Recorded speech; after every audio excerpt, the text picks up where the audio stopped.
If you're struggling to not just lose weight, but actually keep it off like the elite who have lifetime sustainability, your actions have to match your ambition. I'm Holly Bertone, and I was an emotional eater and overeater, and I battled the food monsters for over 40 years. I'm also a former FBI chief of staff for counterintelligence, where I was trained in pattern analysis to help catch spies, which I now use those same tactics as an emotional eating profiler and coach. And today you're going to get the 5 skills that separate those who create sustainable weight loss from those who stay stuck on the diet roller coaster. Because the secret, it's not what you eat. It's what happens before the food is even on the fork. So, number 1, stop eating to fill an emotional void and instead eat to nourish yourself. So, let's start with the irony of ironies. Many women who are overweight or obese, they actually eat to make themselves feel smaller or feel invisible. And you might be like, wait, Holly, what? Okay, follow my logic here. Have you ever stopped to think that the choices that we think we're making are being completely influenced by forces that are completely beyond our control? Emotional eating, overeating, it happens when you eat to comfort an emotion. So I want you to think about the last time you dove into that bag of chips or the cookies or the ice cream. What happened earlier in the day? Did your boss make you stay late even though you told him you had plans? Or did you ask your husband to do something and he just completely ignored you? Women tell me that they binge on the junk food when they're stressed or they're overwhelmed, which is legitimate. But let me ask you, why exactly are you feeling stressed or overwhelmed? And then I get, well, it's because I have too much on my plate. When we actually go down that trail, when we actually start to identify the patterns, I'm talking 9 times out of 10, here's where it stops. It's when we don't feel valued or respected, and we don't have that compass that's anchored inside of us. So we're going to look to something external to fill the void, to tell us that we're okay, to make us feel good about ourselves. It might be drinking a few glasses of wine every night. It might be shopping, retail therapy, or eating.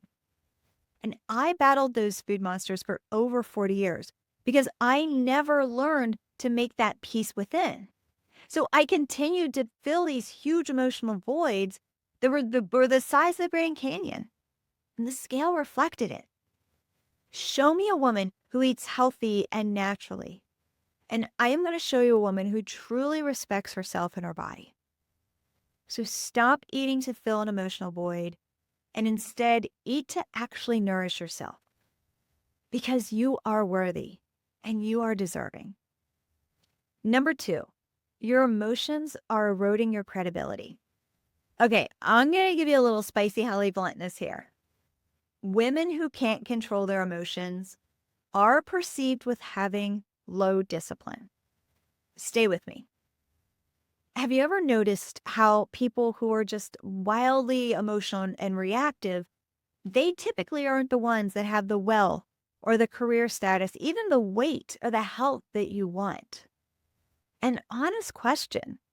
Would you trust this person who is that emotional and reactive with a big decision of yours? Or would you trust the person who is more level-headed and grounded to handle it?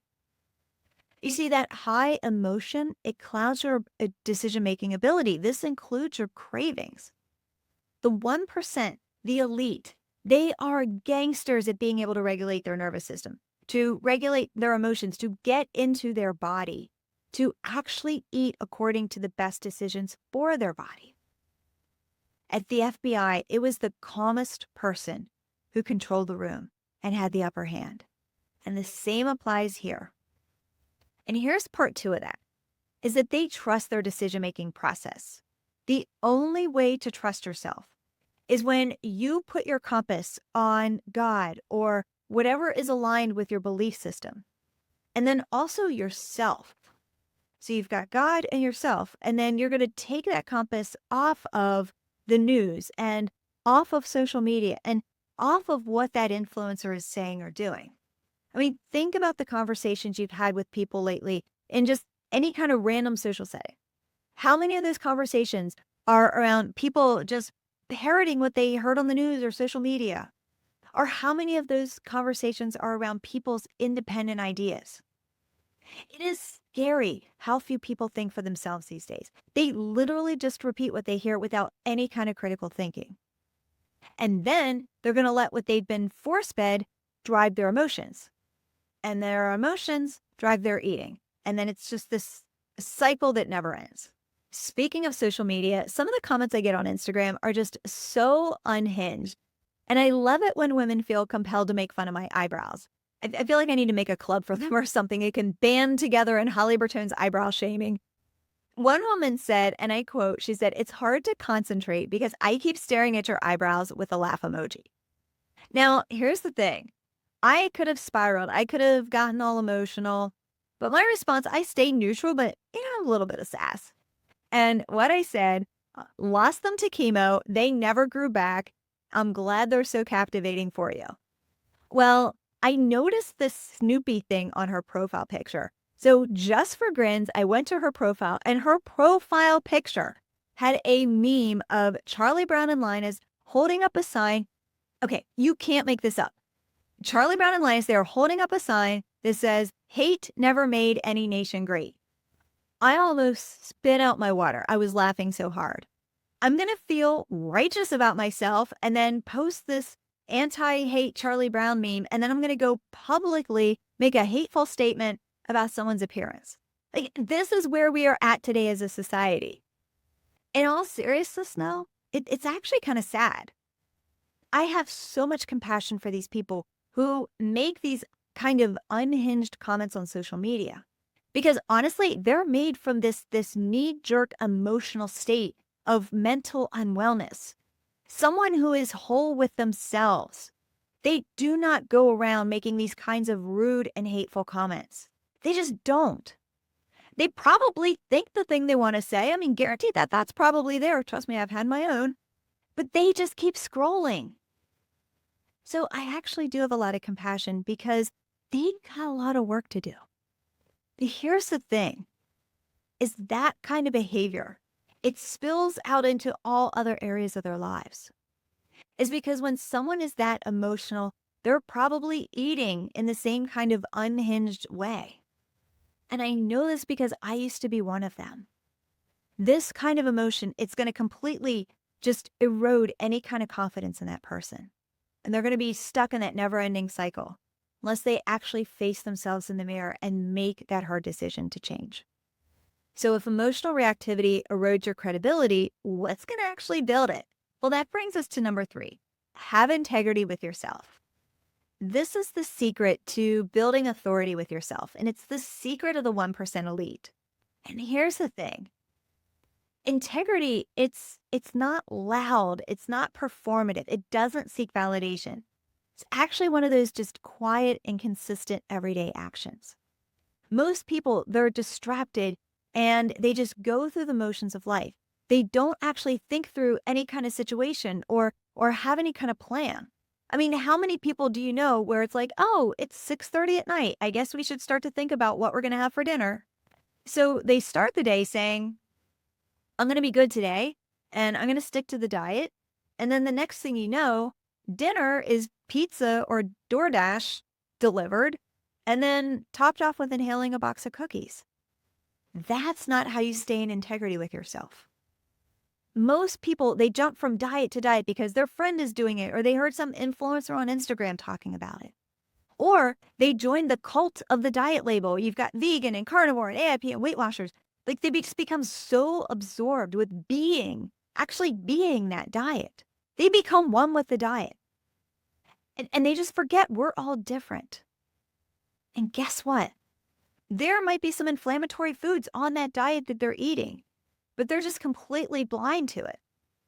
And then they refuse to take their head out of the sand and look at this from a big picture. Look at this from a place of individual wellness. And I'll give you a perfect example of this, is that I was vegan for years because at the time it was helping me to get healthier. And especially during those years where I was just really struggling with Hashimoto's, which is an autoimmune disease. But the improvement in my health plateaued. And now I was stuck in that place where I was experiencing, I had a lot of joint pain, I had a lot of fatigue. But I refused at that time, I refused to just think about eating anything other than vegan because I was so convinced that it was the perfect and the only best diet for me. It's bizarre how much of what we do every single day is based on habit and not choice. But I started learning about oxalates and inflammation, that some of these superfoods can actually be detrimental for you. My eyes started to open up and I stayed in curiosity and I started to explore options beyond vegan. I started to actually listen to my body. I started incorporating more meat into my diet and specifically more red meat. And the results up until right here, right now that I'm recording, the results have been absolutely phenomenal. And I want to be perfectly clear. I have nothing against being vegan. I have plenty of students in my program and clients who I work with who are vegan. But for me personally, I needed to change some things up because they weren't working for me. And I learned a hard lesson because now, after learning that, I don't have blind allegiance to what I'm currently eating, even though right now, today, this is where my body is thriving. Because a year from now, it may not be working for me. I may need to adjust again. I am completely convinced that there is not one right best diet for everyone. I am convinced that we need to learn how to trust ourselves. We need to learn how to listen to ourselves, and we need to stay in integrity with ourselves and listen to our bodies. And the bottom line is that our bodies are constantly changing, and we need to change with it. When you're in true integrity with yourself, you're not going to cling to some kind of diet as dogma. You're going to learn to listen and trust yourself with what food is going to nourish you the best. And speaking of integrity, it brings us to number 4, is stop over-explaining. Most people are so out of integrity with themselves that when it comes to what they eat, they've got some serious cognitive dissonance going on, which basically means that their brain has to justify their actions. Okay, Holly, what do you mean? What does this look like in real life? All right, let's say they're out to dinner and the table's ordering dessert. This person is going to go into this 5-minute overshare to justify why they can't have the dessert. They're going to go back in history to give you some kind of long and drawn out timeline of all the events leading up to why they can't have the dessert. And then they're going to repeat themselves 2 more times. And then they're just going to keep talking and then apologize for not getting dessert. And then as the waiter's starting to walk away, they're like, wait, actually, you know what? Give me that slice of chocolate peanut butter mousse cake. Let me ask you this. Are you acting like a leader who is integrity with herself? Or are you completely eroding your credibility with yourself? The 1% elite, they know where their attention is and where their intention is. They stay focused and they keep their integrity to themselves. Number 5, last one, show up in curiosity. There's a brilliant quote that I heard, and I've heard Tony Robbins use it. I'm not sure who actually originated it, but it says the quality of your life is determined by the quality of questions you ask. So when it comes to weight loss, too many people ask, what should I eat? When instead the question should be, why am I eating? Or even better, what's eating me? And yes, 100%, there is a time and a place to focus on what food should actually go on your fork. But how has that served you in the past? Do you just keep going back to your old habits? So let's start by asking some better questions. The 1% elite, they can see past the constraints. They can see past the confusion. The top leaders, they solve complicated problems. I was able to overcome my food monsters and lose 20 pounds in my 50s for good because I stopped accepting traditional nutrition advice as gospel and I started asking better questions. This is how Weight Loss Forensics was born. I put the FBI hat back on. I was determined to uncover what the weight loss industry doesn't want you to know. Because it's not about the calories and it's not about the food. It's about getting to those root cause triggers that create emotional eating and overeating in the first place. And if you're looking for this kind of solution, This is exactly what you get to learn how to do for yourself inside of the Break Emotional Eating Accelerator. You get to learn how to ask better questions. You get to put the investigator hat on. You get to uncover what got you here in the first place so that you can create new patterns and new behaviors to make this sustainable. The process is brain-based, and it's based in the brain science of neuroplasticity. It's literally just like potty training a puppy. And at the time of this recording, doors are open to the Break Emotional Eating Accelerator, and you can get in for less than the cost of a typical Target run. And I'll leave the link to learn more in the show notes. So hopefully this gives you a different perspective on how to lose weight like the 1% elite. Number one, stop eating to fill an emotional void and instead eat to nourish yourself. Number two, your emotions are eroding your credibility. Number three, have integrity with yourself. Number four, stop over-explaining. And then number five, show up in curiosity. Because if you want to lose weight like the elite, it starts by leading yourself first, before that fork ever touches the plate. My friend, I encourage you to take a step back. Just show up in curiosity today and think about the patterns that you've seen in your own life that's been holding you back from achieving sustainable weight loss.